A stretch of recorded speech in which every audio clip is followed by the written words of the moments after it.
Nathan, people at home are probably wondering, why are we on a racetrack with a brand new Altima 4-cylinder? Okay, folks, a lot of you have been asking about our track reviews and why we're doing them. Now, a lot of the vehicles you're going to see on the track we've either already reviewed or we're in the process of reviewing. Usually a track video is just part of it, and there's a reason why we're here, and you're going to find out all about it coming up next.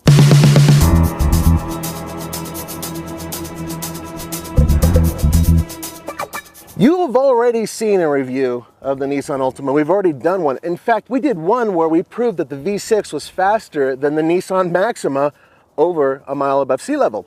So what are we going to do with this car other than retake this shot because somebody walked right through it? Jeez. Tell you what we're going to do. We're going to take this vehicle around the track like we would any other vehicle that we review here, and we're going to tell you why we do it, including 0 to 60s and braking. Okay, we know that probably none of you will take a 2.5 liter Altima on the racetrack. Obviously, it has 182 horsepower and 180 pound-foot of torque. It's not a race car. However, from a testing point of view, this is a closed environment. There's no other cars, no other pedestrians, no other people walking through our shots. And so this allows us to laser focus on the car and get a real sense for how it drives and handles. Okay. So we're doing the 0 to 60 time. I'm shutting off the air conditioner, but I'm leaving the fan on. Nowadays, a majority of the air conditioners that are in cars do not sap power because they're not on a pulley, they're electric. Kind of like the ones that you would install in an apartment on the window. Okay, there we go. I have it in DS, that's the sport mode. Traction control is on. Basically, if I were at a stoplight, or more importantly, at a light or yield area where I have to go onto a freeway and merge and somebody's next to me, this is one of the reasons why we do 0 to 60s. Okay, so I'm just gonna start flat. I'm not gonna rev it at all. Here we go. This is a continuously variable transmission, a CVT. We're not huge fans of CVTs. This is part of the reason why.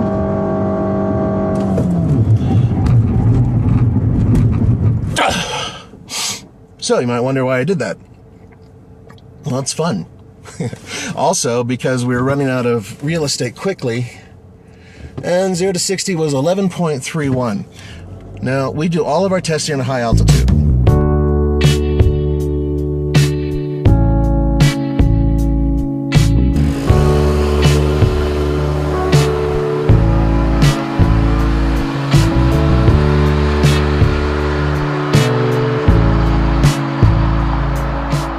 Now, we're all about the way a vehicle feels. We're not so much about the way it looks internally. We talk about it briefly, and I'm going to do that here because, well, there's not much to talk about. It's a fairly staid interior, and some of the fabrics and components feel pretty good, but for the most part, it's rental car level. Now, I hear that they're going to up the next Nissan Altima, and I hope they do because it's a little boring in here.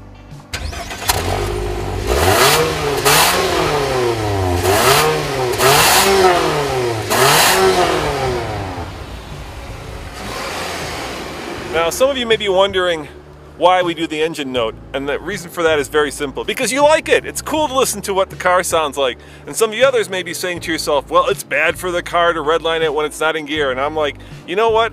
If we're gonna melt this engine by doing this, then Nissan has a lot more development left to do.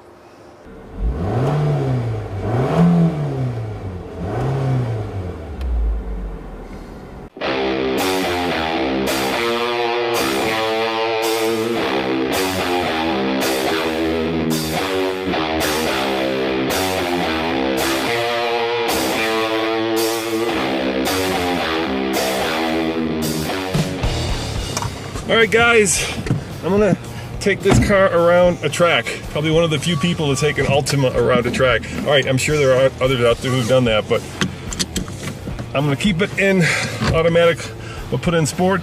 We always keep the traction control on just to make it fair for all the other laps, and keep in mind around a 120 is probably good for a family car. Here we go. Oh, not a lot of oomph. Let's see how it does around this corner. Oh, a lot of push. I can already tell the front wheels are taking most of the load because of the engine. Oh, and the back end does come around. Oh, this guy does not like to go on a racetrack. It's a little bit, it's a little bit squishy. A lot of weight over that front nose, and not a lot of weight over the back wheels. And the tires feel like they don't have a lot of traction. I don't feel like I've got the most control.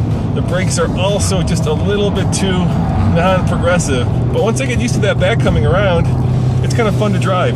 The other nice thing about taking on a racetrack is if I make a serious mistake, I'm not going to hit anything. I'm just going to go off the track, won't damage the car, won't hurt anybody, including myself.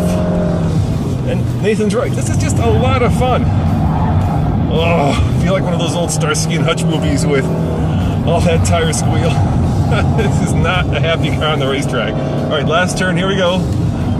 Brakes are not progressive enough. Coming out of the back end. Traction control is kicking in, and come on, floor it, let's go. That CVT is whining, and there it is. Whoa, those brakes just right away on. I've got a feeling that wasn't the fastest possible time, but let's find out. Let's see what the verdict is. All right, Nathan, what's the damage? It didn't feel fast. Really? Because you went 118. 118, yeah, that's okay. That's pretty damn good that's considering okay. This is a CVT. Yeah, it's okay. You know, I didn't feel like I was in a lot of control. I felt like the tires are way too thin. But let's face it, it's a family car, and this is a 4-cylinder, so it's not even a sporty car. Having said that, it's fun out here, dude. You're absolutely right. It is fun. And once again, 1:18 seconds, considering the average we have around here, that's actually faster than a lot of kind of medium cars we have. Cool.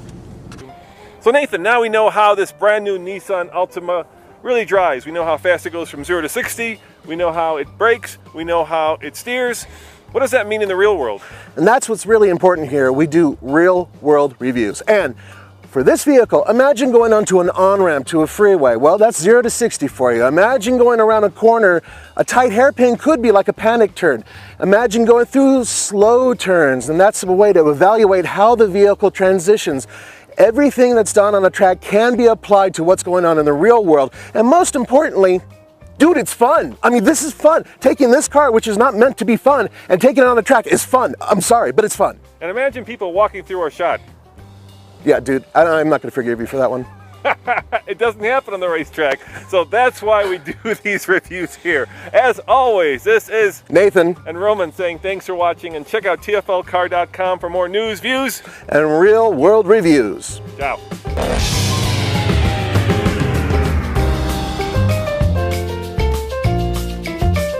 All right, I was at 118. He just went off. It's happy going kind of fast. Now if I push it too much, then I'm going to go off into the dirt and roll and tumble. But as it is right now, the car seems perfectly happy and content being driven fairly hard. I'm much more aggressive with the accelerator than Roman, and because of that, well, I go off-road. I like going off-road.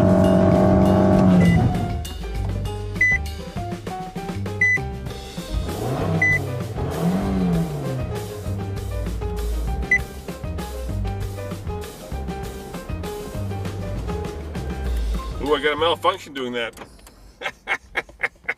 Did lights come up? Yeah, it said don't do it.